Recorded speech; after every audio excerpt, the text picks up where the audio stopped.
Hello. Yeah, it's good to be back again.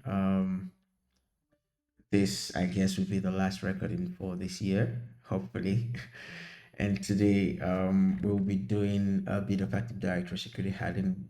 And this might extend beyond my normal video length, maybe up to 30 or 40 minutes. I'm not sure, depending on the content that I would love to share with you guys.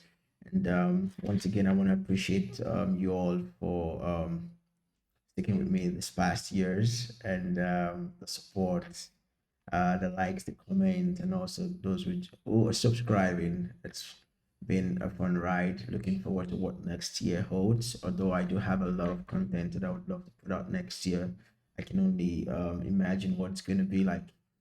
Quickly, let's jump into this. Active Directory security hardening is what we're doing today, and just a bit of content. We will be doing password audits using DS internal. You might catch me looking at my other screen because I'm projecting on the other screen. DS internal, domain controller protocol hardening, then also the normal Windows host protocol hardening, then as well as computer account creation, group membership security, enabling any optional features around security, then also resetting the KRB TGT password, which is highly recommended to do at least once in a while, just to be sure if it's exposed, you have it rotated and you'd have the backup as well. Then also we'll be doing a final AD audit using Ping Castle, just to see what our AD infrastructure looks like from a security context, to be sure that we are actually we have best practices implementation. But again, this is not um, a bulletproof AD security things you want to look out for. There are a plethora of things that you want to look out for in a normal day-to-day enterprise environment. These are just like the fundamentals to start with, to be sure you have a bit of understanding around your password policy, around your AD itself in terms of the design, the structure, then all the trust relationships you have within that AD infrastructure. All right, enough with the chitty chatting. Let's get into the business. So for today, I have a domain controller. This is the first one. I have another domain controller. This is the second one. Then I have a server which is specific for certificates. So this is going to be managing our certificates. We can see the ADCS actually installed on this server. We will start off with the first server, doing a bit of audits. I'm just going to clear this screen. This was something from past. I can probably just close this whole thing up, and seems like there's a whole lot going on here. Okay, so I will start a basic tool which we'll be using to start this audit. I'll be using PowerShell in the first phase of this audit, which is the first topic we're trying to cover here, using DS internal. So I will start up an elevated PowerShell, not the ISE. I'm just going to run with the ESE. Okay, then on the PowerShell, we would import our DS internal module, which I have on my D drive. This is something you can download from GitHub. It's just free and open. I'll be glad to leave a link to the repository where you can fetch it from. So if you're trying this again, do not get this on prod just off the bat. You want to have this tested and tried on a test environment, or like an environment where you're allowed to run stuff more like open source tools. Be sure you have the right permission, the necessary approval to do this before you start it or get started, because you just might break stuff, and I'm not going to take responsibility for that. Okay. All right. So moving on. So what we're going to do is I'll just go into let's just go a step back. I think no, maybe one more step back. Then I'm gonna go into users. I'll have to drag this thing up so it's visible for you all. Okay. Okay. So I would import the module. It's in my D drive, like I mentioned. Import.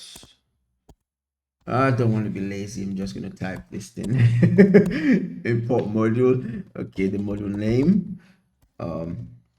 Camera case in this context. So the name will point it to my D drive. Like I mentioned, I have DS internal tool on my D drive. all tools folder, ds internal. uh, if it's not there, then it's going to be in choose. Good. DS internals. Okay, so I'm importing the DS internal module here, and I'm going to run a basic command. Just gets pretty much the first thing we want to do is try to see everything we have on our domain controller. This is domain controller one. We'll run that command, but first let's try to see if we can import the module. We just imported the module. Okay, that works fine. Now we're going to get using the DS internal module we just imported. There is an AD REPL account. Let's see if that's already in place. Authorization, authentication. I just hate doing this tab thing. Okay, I'm just going to type it, at least give it some keyword to be able to easily find this thing for me. All, so I'm going to fetch all, then the server in this context, it's going to be my dc01, which is this domain controller that I'm currently on. I'll pipe the output over to test password quality. Now what I want to do is I want to run this to be able to use a password list that I have on this machine to run against my password policy and find out weak passwords or passwords that are susceptible to dictionary kind of style brute force attack. So I'll pipe that output over to test password quality. Then for weak passwords, and I'm passing the weak password file. I'm gonna point the file which is also in my D drive. And that file is okay, that file is on my D drive. Then it's also in all tools. Then it's in a folder called cable roasting. Then I think it's the 1 million 10 million passwords. This should do that. Now I'm not going to end here. I'm going to now type that output as I'm running these tests to see the password quality. I also want to pipe the output out to only show me the weak password. So I'm going to select object out of everything that I'm actually throwing out from the second command executed to select. Let's do a select object. Okay, then we'll expand, I think expand property, and that property will be weak password. Okay, so we would run this. This might take a while faster, as in my case, it's a very small AD. So you see how fast it was able to just run this and told me, by the way, you have these users, admin, administrator, Bridget, Charlie, David, Edna, and Frank, who have passwords that are dictionary-based attacks. Kind of password. It does mean that I could brute force these users, or I could guess their passwords quickly if I have a list. In my case, it ran against this list and definitely found matches for those passwords. Now, from a security context, this is something you need to be on the system to do. Not like when you're doing brute force using Hashcat or any of those tools. That's not the case here. We're using DS internal. It's more like you've been contracted to do an audit. So you're auditing the password policy which have configured, which have been configured for this Active Directory. Okay, so that's all I have for the first.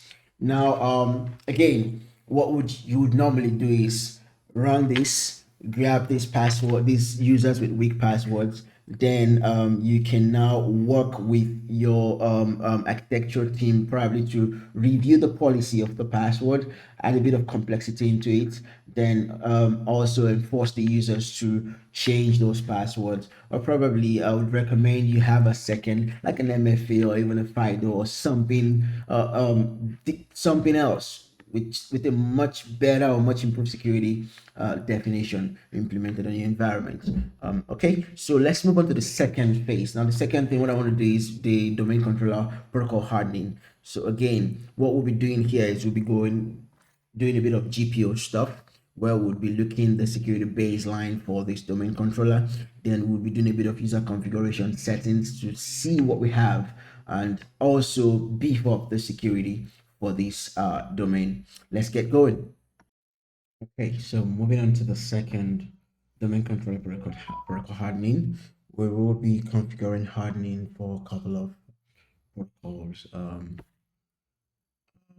on this domain controller. So what we'll be doing is we'll be using the a little bit of distraction there. We'll be using the GP group policy MC MSC to do this. There's a little bit of distraction there on my phone. Okay. All right, great. So we would be creating a group policy object, and that policy object will help us enforce protocol hardening that should be around NTLM usage, LDAP, and also we'll be looking at services to manage the print spooler as well. Let's hope that works out fine. So what I'm going to do is I'm going to create, again, you can actually use PowerShell to do this, but I'm just going to do it the normal manual way of clicking this. So I'll create a new group policy object. We'll be calling this group policy object something generic, domain controller. That should be fine. Again, if you have a naming convention, you want to stick to that in your environment. So, but this is just going to be that default name that I give it. Then we will look for it. It's this here. Now, at the moment, if I click on it, I would see, I hope that it did,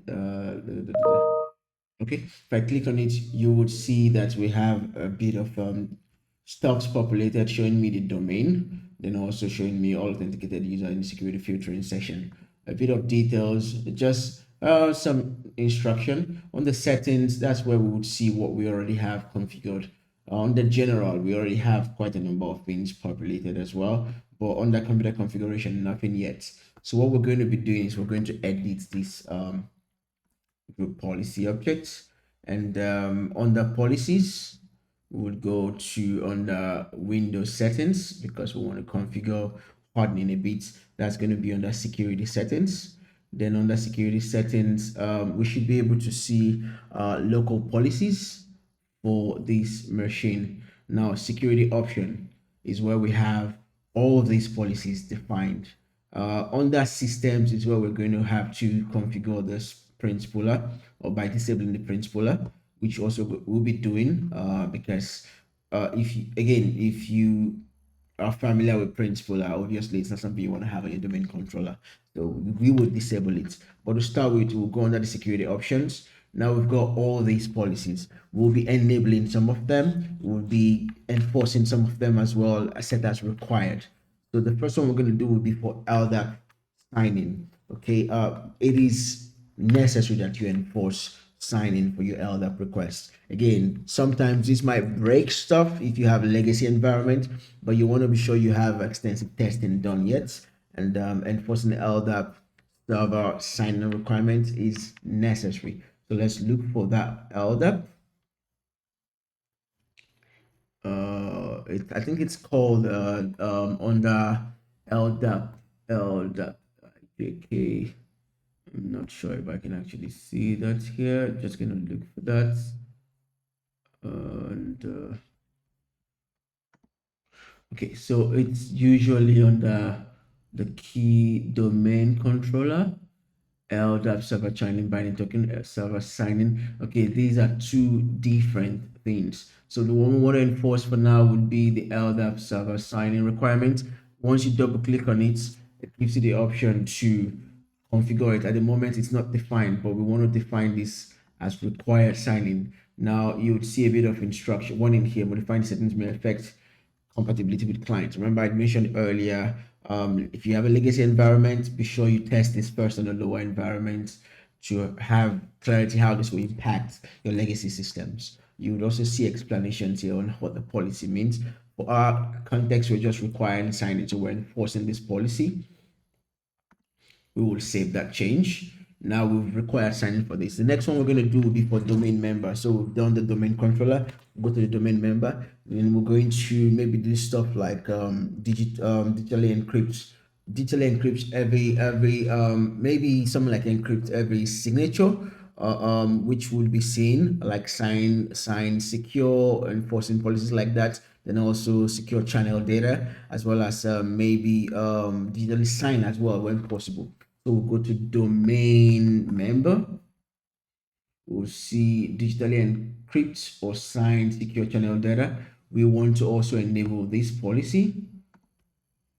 I'll enable that policy. It's going to give you that warning. Be sure you know what you're doing. I'm also going to enable digitally encrypt secure channel data when possible. Now, this will be checking for compatibility. If it's possible, it's going to. If it's not, it's not going to. Then also one more, we're going to be doing secure, I think it's secure channel data, which should be this one. Digitally sign it when possible. So we'll enable that as well.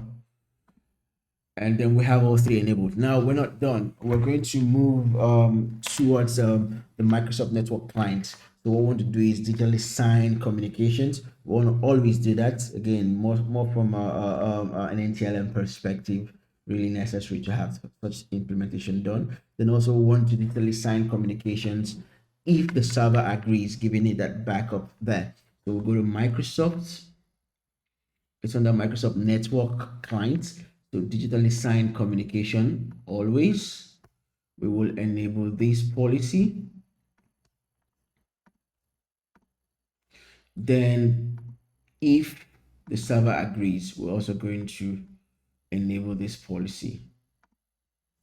Okay, we're not done. Now we have enabled the network client policy. We also need to do the network server policy. So for the network server space, now we also have send unencrypted passwords to third party. Again, this is this is something you don't want to have. Okay, so we're going to go to the network server. Network server, we're going to cover digitally signed communication always, as well as when the client agrees. So we'll be doing a network server digitally signed communication always.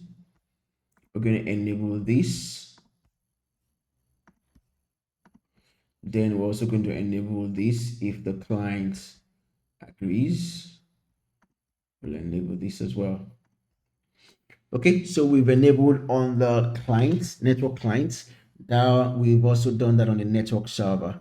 We also need to do a bit more around network access. So we're going to do network access, something like do not allow anonymous enumeration of the SAM account. So if we see an anonymous enumeration, it's not going to allow such communications to go through. So let's go all the way to, I think that's going to be on the network access, anonymous enumeration of SAM. So we're going to, again, the policy is not to allow. You can see do not. So we're going to enable this policy. What we're basically doing is hardening, tightening things up. That's what we're doing now. I would recommend doing this with in a scripted manual approach because it's easy to actually manage. Changing it faster than what I'm doing here, which is just the clicking stuff. There is actually PowerShell script to do this. Okay, so we've done for the network access. We don't want to allow anonymous enumeration of our SAM. We're also going to do a bit from network security perspective. There are policies tag network security. So for network security, we will do some around our line manager authentication level. We'll do our LDAP, again, client signing, very important. We're also going to do like a minimum session security for NTLM. Again, this would be for NTLM SSP based specifically. That includes secure RPC as well. So let's see how that goes. First, network access, we want to touch on the LAN manager authentication. We look for under network assets. We've got a bunch of them, the LAN manager authentication level. So we want to define this level. Now, what we're going to do is we're going to define to send NTLM 2 response only. We don't want NTLM 1. We will refuse LM and also refuse the normal NTLM authentication. So you see, we've got these options. Again, be sure you're testing this on a lower environment because this can actually break a lot of legacy stuff that you have configured. In our case, we only want to send NTLM v2 only. So it means we will refuse the normal LM LAN manager, then also the normal NTLM request. And at this level, we're enforcing that policy. So we're going to set this. Then we also need to set a bit more stuff. So the next one we're going to do for LDAP clients, we will look for LDAP clients signing. We want to enforce LDAP signing also. Now we can do negotiate signing or we can do require signing. I usually would recommend you require signing. So I'm going to be enforcing require signing. If you'd want to know more about what both of them do, you can actually check the Microsoft documentation. They will clearly explain that. So I don't have to even do that for you. Then next, we're going to do the minimum session security. Now, this is be session security for NTLM SSP based kind of authentication. So we'll look for minimum session security for NTLM SSP, including secure RPC clients. Now, at this level, it is necessary you know what you're defining here, right? So first, we will enable this, and if we enable this, we can require NTLM v2 session security, which is what we'll do first. A bit more from why we have 128 as the baseline, but again, I will understand this from a legacy perspective. So we're just going to use 128-bit encryption in this context. Okay, we apply this policy. Then we'll move on for still in network security. We're going to do a minimum session security for the NTLM SSP base. That's including RPC for the server. Now we just did this. If you look at this, this is for the clients. So we need to be sure that we have the same configuration done on the server, or else we will definitely run into a plethora of issues actually. Okay, we will apply this. Now we have quite a number of these implementation done. You can see that we've pretty much we've made it a bit complex for classic Kerberos kind of attacks, just by adding a bit of layer of security into what we're doing here, managing a normal NTLM LM kind of authentication. We would add a few more, and I think the few more we would add would be for domain controller. We can do like LDAP server channel binding. I usually recommend channel binding as well with token requirements specifically. So we will look for that policy. I think that policy should be on that domain controller. Domain controller, all that channel binding require token requirements. So we're going to enable this policy. Now we have the option to do when supported, but I want to do always. I would warn again, be sure that you're testing this on a lower environment, because this can definitely break stuff. Okay, then we're also going to do the Microsoft Network Server. For this context, what we did is the server SP and the service principal name target machine or target name validation level. So that would be under the Microsoft Network Server. Let's go to Network Server. So we want to do target name validation for our SPN. Now we will turn this on, and we will enforce this to be required from the client specifically. Remember, we have the option to accept it provided by the client, but we are requiring it from the client. So it kind of like this has to be in place for authentication to be done correctly. Okay, so we're enforcing that.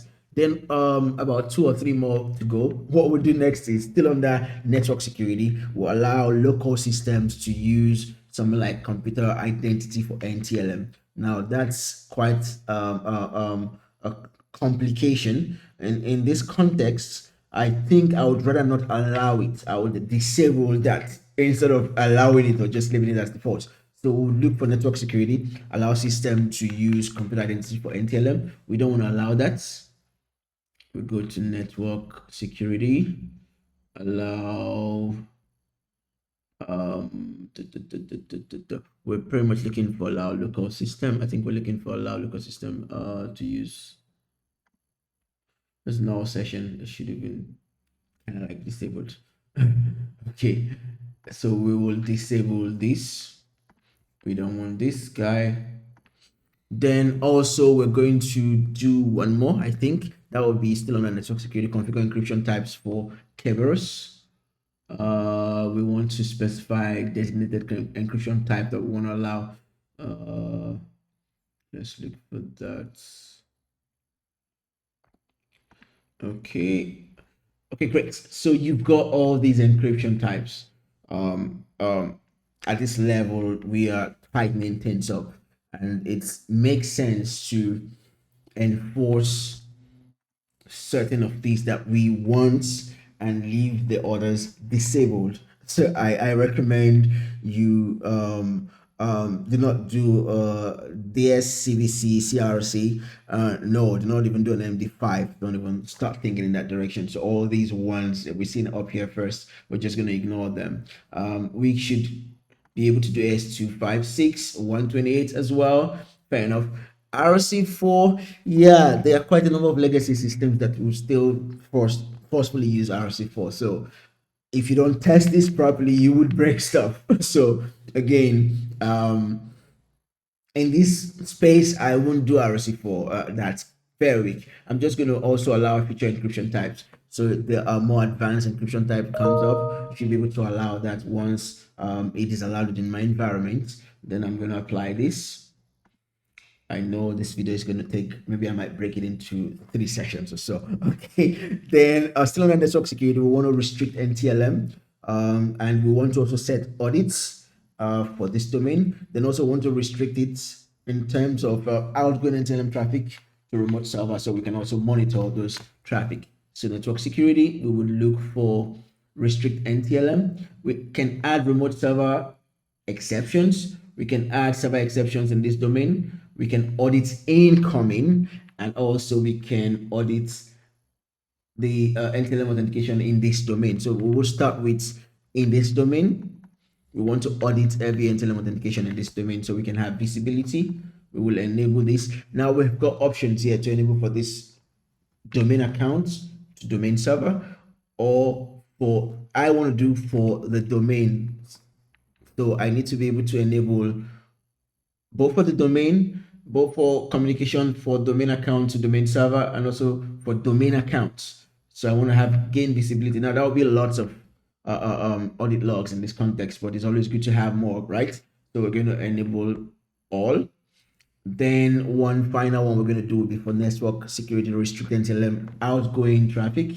Even if it comes in, we don't want it to go out. We want to pretty much just make it hard for the bad guys to, again, you can do for incoming if you don't, but we're not completely shutting that off here. So we're going to only restrict the NTLM outgoing traffic to remote servers.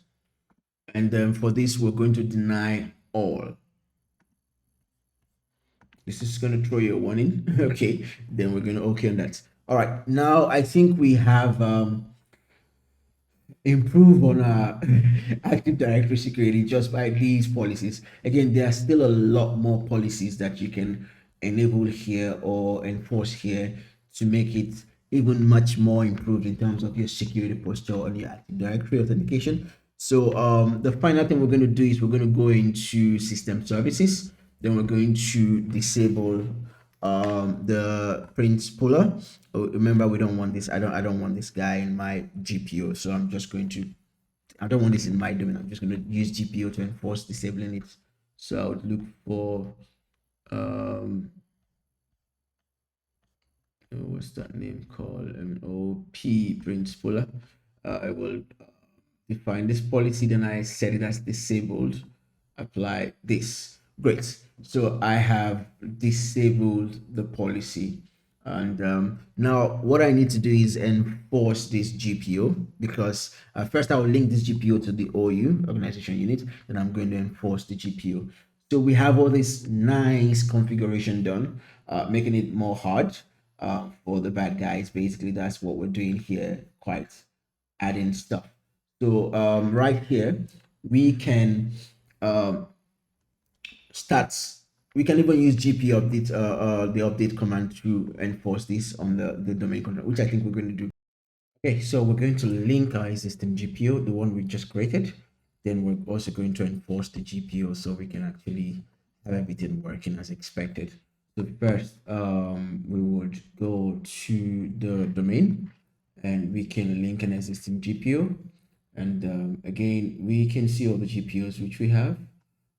This is the one we want to deal with for now. So we're just going to select that, and we're going to OK on this. We will have that link. Then we will enforce this GPO. You would pretty much see all the configurations we've done. They're showing up here now. One, you want to do a final check, review it, ensure that you have done what you want to do. Then we're going to just run on our PowerShell, just do like a GP update. Then we'll pass the F flag. Oh, my bad. Capital F. I'm surprised why it's not taking that. Okay. We're just going to run GP audit and update the policies. Uh, um, Once this is done, we're going to move on to, I think I'm going to split this video into 3 stages because I have a lot to do at work now, so I can only spare like some extra 5 minutes. What I'm going to do next is I'm going to repeat the same process for the Windows protocol hardening, which will be the third. Oh my god, that's work stuff. Okay, that will be the third one. We're doing the Windows protocol hardening now. I would cover this one in another recording. So I'm going to go over to my tab. Now that we've done for the domain, we've done for the domain controller. To do for the Windows, again, we're still using the same Windows the DC01 to simulate this. So assuming we have all this already open, we don't have to go through the process of trying to open it again. Okay, so let's create our new GPO. We go back to the GPO. We'll just click on that. We'll click a new one. So this, we'll be calling this, we'll just give it a generic name again, Windows Security Baseline. That should be a fine name. Okay, for this, we leave it as none. All right, we're okay on this. So we would see our new Windows Security Baseline here. We will set the status again. We will change the status, set the status of this as under the user configuration setting. We set the status as disabled, so we'll just take care of that. We can actually change this here. Again, we can see a few bit of details here related to the FQDN or the fully qualified domain name for this. Also see the IP addresses, and we can also see the GPUs actually present for that domain. Okay, let's take care of. Okay, so to set the status, again, we say we want to set the GPU status to user configuration settings disabled. We will select this, then GPU status, user configuration settings disabled. Okay, great. Now we're going to make the necessary changes by editing this GPU. Okay, we click on it. So we'll go again into our computer configuration policies and make some changes. So we've got computer configuration, we've got user configuration. In this context, we're going to be doing computer configuration, sorry. Then we'll go under the policies. So again, we'll be doing a bit of Windows settings here as well. So we'll go under Windows settings. Oh, my bad. Under Windows settings, we'll be looking for the local policies, just like we did in the previous. So we go under Windows settings, we would see security settings. Then under the security settings, we should see local policies. Then we're going to, under local policies, we would see the security options. Now, for this context, we will make a few changes. I'm just going to select that. The first one we're going to do will be the domain controller LDAP sign-in. I think this is already covered. We should be doing, let me see, because for this, we're actually doing the user configuration settings disabled. We set it disabled. So what should be doing the local policy security option? We'll do domain member. We'll do the Microsoft Network client. Then also we're going to do the network server, as well as the other ones which we had seen previously. So let's start with the Windows settings, security options. First, we'll do domain member digitally encrypt or sign data channels. Then we'll take on the other ones which we have. And once we're ready to go, we can now run the GPU update to be sure everything looks good before we move on to the next phase. But I'll be stopping this recording here because I have to get back to work. So let's go to domain controller. The first one, like I mentioned, digitally encrypt or sign secure channel data, just like we did.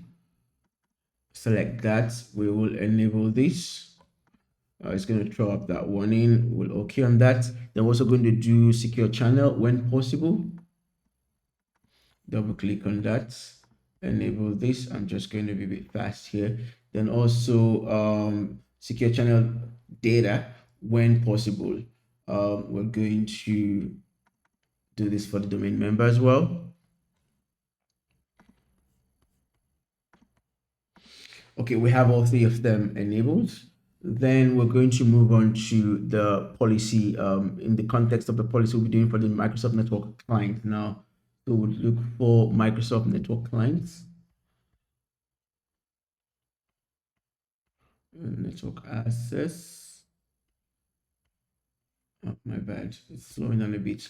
Okay, network clients, we have them here. So for this, we'll be configuring two of them. The first one will be digitally signed communication, then also digitally signed communication if the server agrees. So we do this and this. Select this first, we enable this. Then we select this next.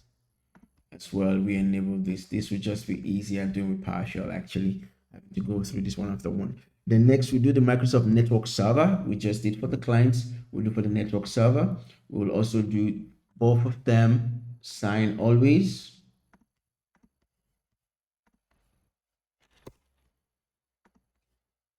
And if client agrees. Okay, so that's a step ahead. Next, what we're going to do is we're going to do still network access, but we'll do not allow anonymous again anonymous enumeration of our SAM database. So we'll look for network access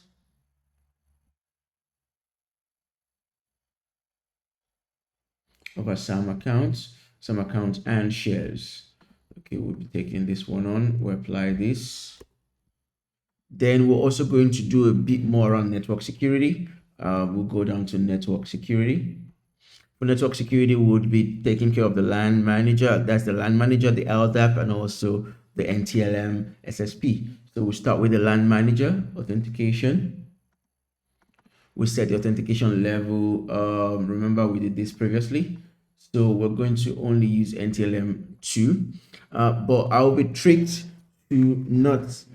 Okay, that's fine. Let's just comply with what we did initially. We'll enforce this policy. Then also we do for the LDAP client signing requirements.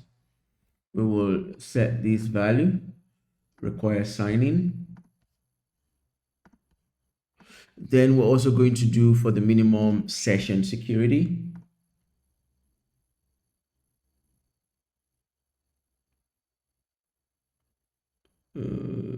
Minimum NTLM SSP based, including secure RPC server. Including secure, we have to do for the RPC server as well as for the clients. So let's just start with this. Set this to 128. Enforce this. Then we set this as well. 128. Enforce this. Okay, so I think the last set of policies we'll be enabling would be for audits, then also for the network server as well as for the network security restrict NTLM audit incoming traffic. So let's go first to under policy. We'll look for audits. So we can audit global system object. We can audit the use of backup restore privilege, but we want to force audit policy subcategory, which is this one here. Select this. Then we're going to enable this. Then we're going to also finally do for the network, Microsoft network stuff. Let's just go a bit down. And for the network server, we'll be doing the server SPN. Target validation, turn this to require from clients. Then finally, we'll be doing the restrict NTLM, that's on the network security. Okay, we could restrict NTLM audits incoming only, which is what we want to do. So for this one, we will enable audits for all accounts, all domain accounts. My bad. Okay, apply this and okay on that. So once we have all this done, there are also a few administrative templates that I would love to cover before we finally link the object, then also force the updates.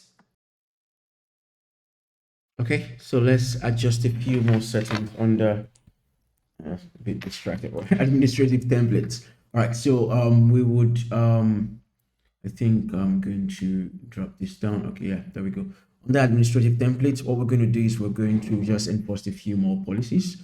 So we'll look for policy definition. We would just change maybe a few things around turn off multicast name resolution. So we can also add in UNC path as well. Then finally, what we'll do is we'll just set policies for internet sites as well as internet sites, including local internet, then internet sites that bypass proxy servers, as well as turn on automatic detection of intranet. Most of these are techniques that are usually used by threat actors to enumerate your Active Directory environment and pretty much move laterally or do all those kind of funny stuff. So what we're trying to do is pretty much prevent those kinds of free movement within our AD environment. So let's get this done. Okay, so first we'll be turning off multicast name resolution. So under administrative templates, like I mentioned, we'll look for network DNS clients. Then we'll see turn off multicast name resolution here. If we select that, we just want to be sure we've reviewed the config. We want to enable this and we can OK on that. Then we would also do the network providers to harden the UNC possible path. So that would be, I think that would be on the network provider. On the network provider, we can see the hardened UNC path. We select that. So also we want to enable this. We're also going to enable this. No entries were added. We would have to add some entries so we can actually, oh, that's what calling me. Okay, we're going to add some entries here so we can actually specify what we want to pretty much enforce in this context. I'm just going to address a few things at work.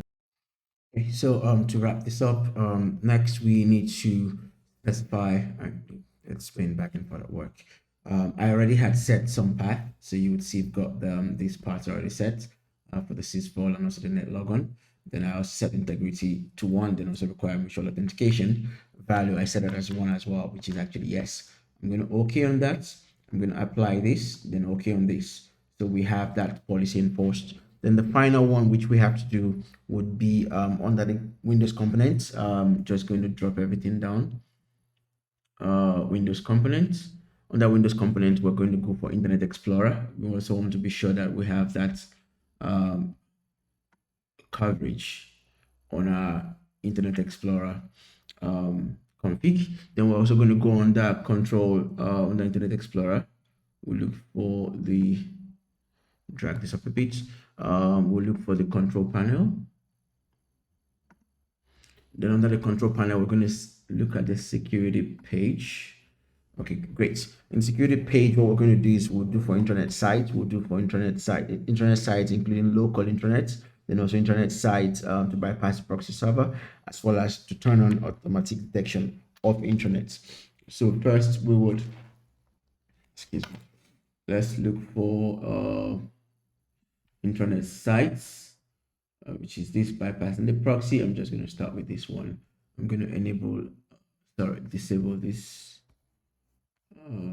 drag this up a bit, apply this change. Then also I'm going to disable this. Is it this one? Not this one. Internet site including network path UNC. So we're going to also disable this. Then finally, we're going to turn on automatic detection of intranets. We'll look for turn on notification automatic detection of intranets. Also going to disable this so we don't have that auto detection. All right, so we've got all these 3 set up. Then I think this is good to go. We can close this. We would run our